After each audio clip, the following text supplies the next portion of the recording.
Hi, my name is Claudio Acioly, and I'm a board member of the Center for Affordable Housing Finance in Africa. And I've been working in affordable housing across the world for the last 40 years in more than 30 countries. For many years, I worked with UN Habitat, where I was the head of housing policy and capacity building, and where I had the opportunity of engaging with governments at the national and local level in formulating affordable housing strategies. As you know, there is no country in this planet that has totally solved the challenge of affordable housing. While many good initiatives do exist, and we know some of them really well, some better than others, every country has some degree of housing inadequacy and faces the challenge of having a population that cannot afford to meet its housing needs independently. In other words, it needs government assistance or some kind of assistance in order to access affordable housing. In Africa, where employment and income levels are low, the urbanization rate is high, where service delivery is poor and institutional capacity is limited. So informal settlements are proliferating, what we call informal urbanization process. These are clear examples that the housing market is not working as it should. The desired housing outcome globally is to achieve affordable housing opportunities at scale and to reduce the housing needs and the housing deficit we encounter in several places of the world. This means ensuring that there are diversity of affordable housing options to meet the diverse needs of the population in terms of size, location, quality, standard, type, and price, and other factors. There should also be a diversity of tenure options, home ownership or rental, cooperative housing, and so on. It's worth remembering that housing is a human right, recognized by the International Covenant on Economic, Social, and Cultural Rights. It is closely associated with the right to an adequate standard of living as defined by the Universal Declaration of Human Rights. Most governments and members of the United Nations, actually more than 172 countries, are signatories of this promise, of this commitment to realize the progressive and full realization of the right to adequate housing. So, how do governments address their responsibility of realizing the right to housing for their constituents, for their citizens? For a long time, governments thought that they had to deliver housing to the poor directly themselves. In other words, they were engaged in building, land, achieve supply, in construction, allocation. But they understood that developers and banks weren't interested in what they called social housing. And that if they wanted to meet the housing needs of their low-income population, they had to build the housing themselves. This was pretty much the common approach. We see it in South Africa, in Namibia, in the work of the national corporations in Tanzania and Kenya and Botswana, and in many other countries across Africa and across the world where I have been working. Some of these efforts was effective. However, in the past few decades, governments have increasingly being realized that this approach is insufficient, not to say inadequate. That no matter how much they can build, it will never be enough to meet the needs of the low-income population. They needed partners. They needed to look at housing in a different way. Today, most governments are seeking to play an enabling role in housing delivery for the poor, rather than directly themselves building and delivering the housing. They see their job as creating an enabling environment, driving their priorities for affordable housing through the application of well-targeted levers, leveraging the capacity of the private sector to finance, service, and build housing at scale, but also other non-state actors like NGOs and cooperatives. If governments are to engage the market, they need to understand how it works in their own contexts.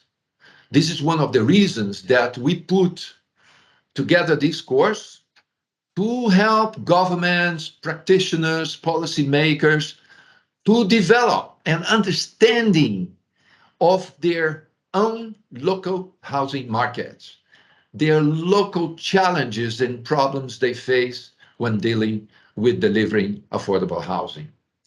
We also want the private sector, in all of its diversity, to better understand the opportunities to be found in this low-income target market that has traditionally been the focus of the state.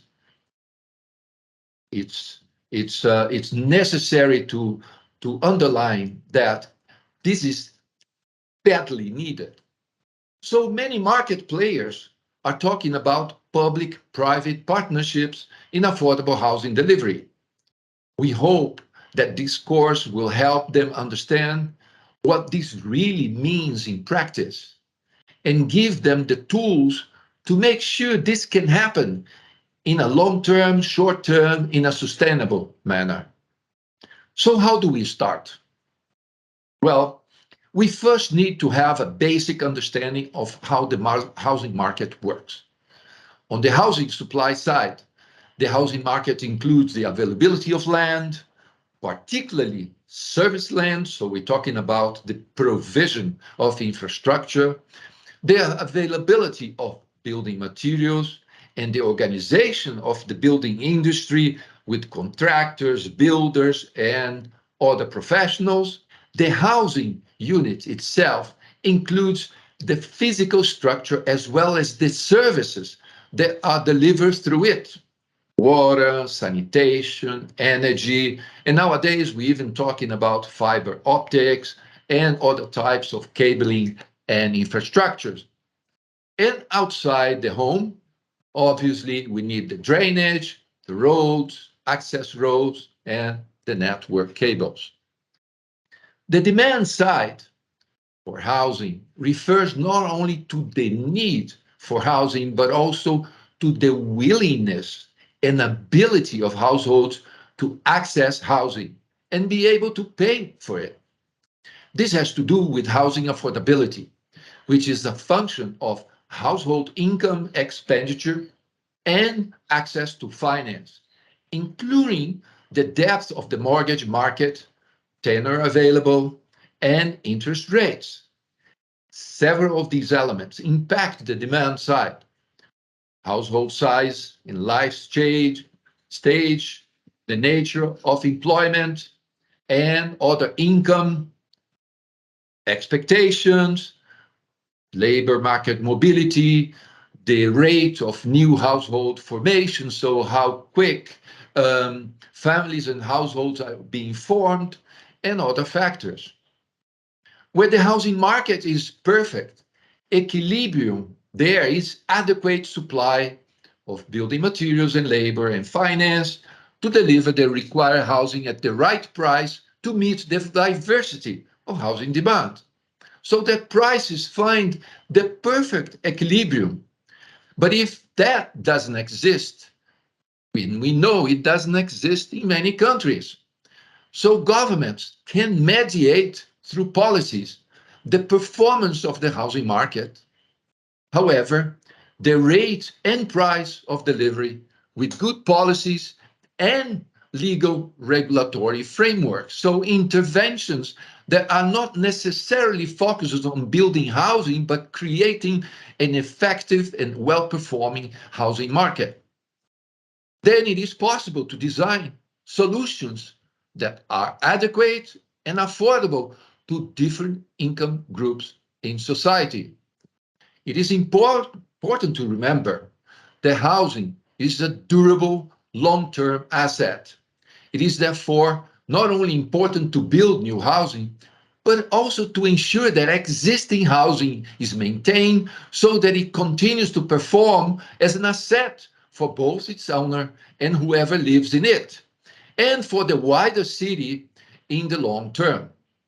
We therefore think about the value chain in terms of both the construction of new housing and the ongoing maintenance and neighborhood consolidation of existing housing.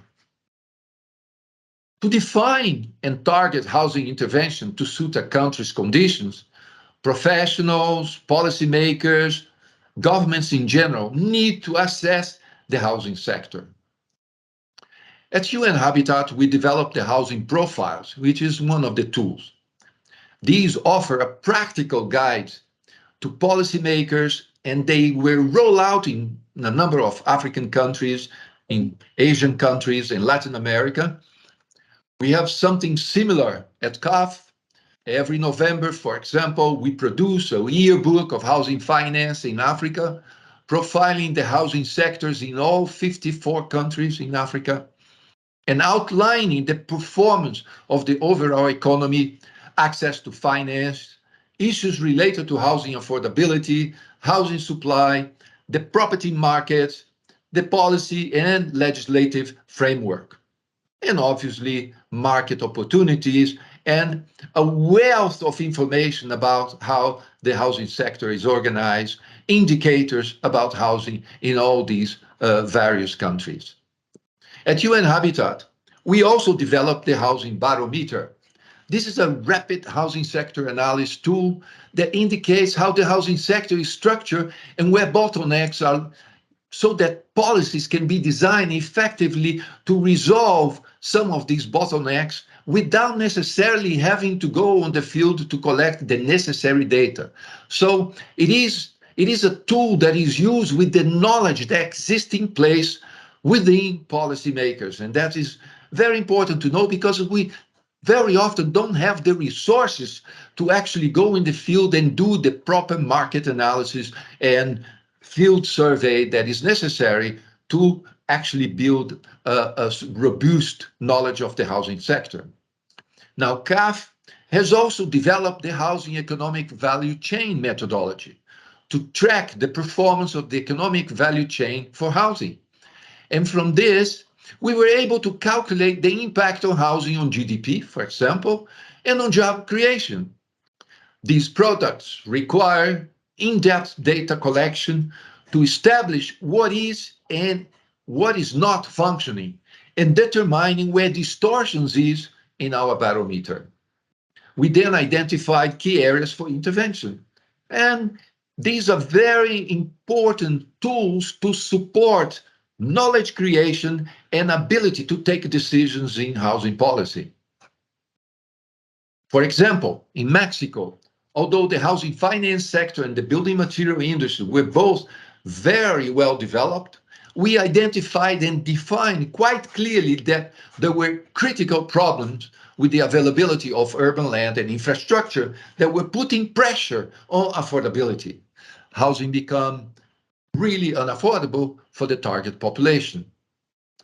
One intervention that CAF has been driving together with its partner at FSD Africa Investments, Real and 71.4, is the data agenda for housing, collecting data in support of investment in affordable housing from both the public and the private sector on a regular basis.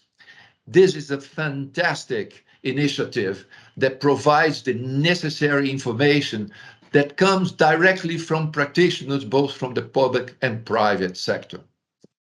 Once the overall picture of your housing market becomes clearer, it is possible to think about the particular points along the housing value chain, or in particular sub-markets of demand, that need explicit attention and policy intervention. There are several core areas of state intervention. In the first instance, states define property rights, where property rights are well defined and recorded and protected. Both buyers and sellers are protected. So you have a stimulus to more transaction that is very good for the different income segments in the market. A scarcity of building materials or land in that case, increases housing production costs and distorts significantly the market, which impacts on our cities, but also impacts on the ability of people to access adequate housing. This results in overcrowding, illegal construction, subletting of existing houses, or even decay in housing maintenance. State intervention may mean removing the bottlenecks in land supply, increasing mechanisms that land delivery systems are actually working fast in order to deliver quantity and affordability at the same time, or addressing issues that cause building material scarcity that can be stimulating or incentives at the production or in the delivery and into the accessibility at the end point of where building materials are needed. State intervention may include subsidies. In most European countries, there was a move from providing subsidies and incentives on the supply side in favor of incentivizing demand, giving incentives for the demand side of the market by means of support to income in various ways.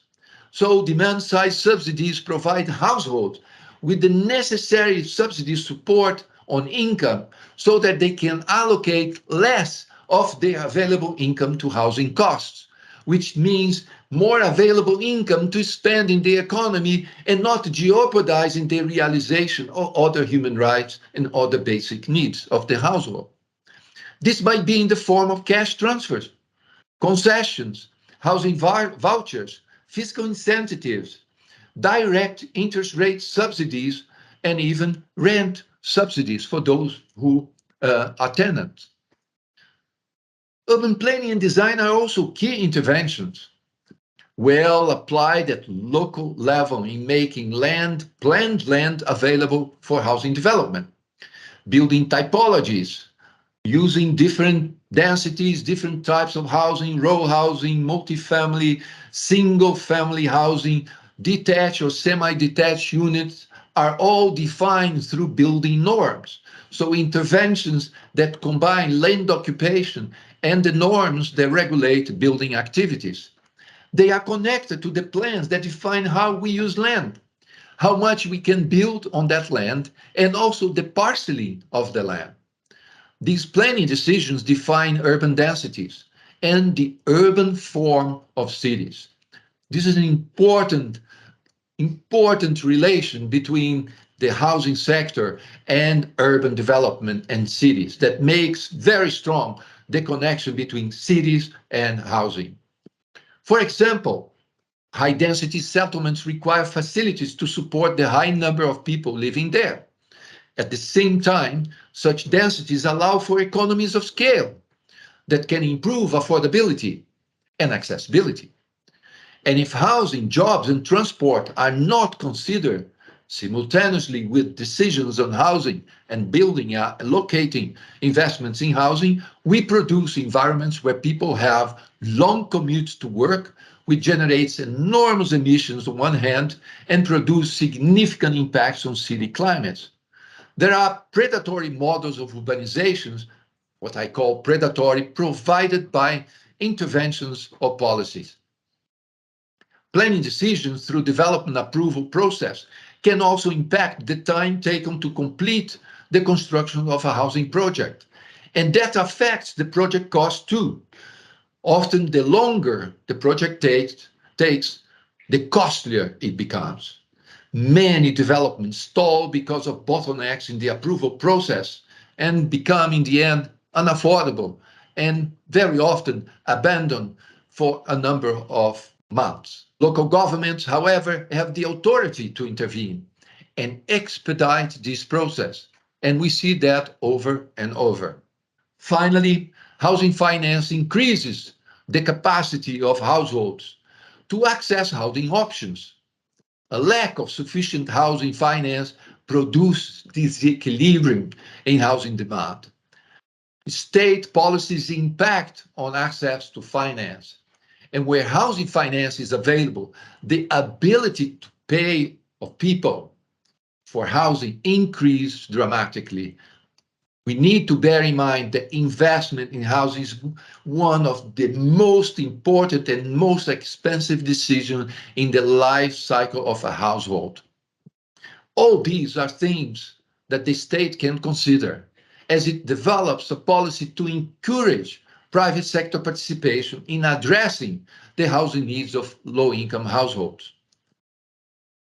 The ability of governments to mediate between the choices that are available or policies make it happen depends to a large extent on the data to which it has access.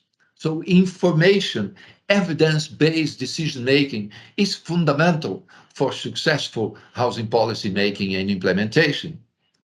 So in conclusion, when we think about the right to adequate housing and how this might be realized in practice, we need to engage with the workings of the housing market in our respective economies, understanding how it works, understanding the demand, understanding the supply, and then designing policy decisions that will make it work better also for the poor. The housing market is a complex ecosystem with many players operating in different subsectors, delivering to different niche markets and governed by different policy and legislation. And in each country is a different story with some specificities, but maintaining a general commonality how housing markets work. Still, there are some basic building blocks, and I hope the 6 modules of this course will give you a useful framework for understanding the housing sector, how the housing finance impacts on making the housing market work in Africa, and how policies can actually help making housing affordable and available and accessible to particular segments of our societies. With that, I thank you very much, and I do hope that you have a successful performance and realization in this course. Thank you.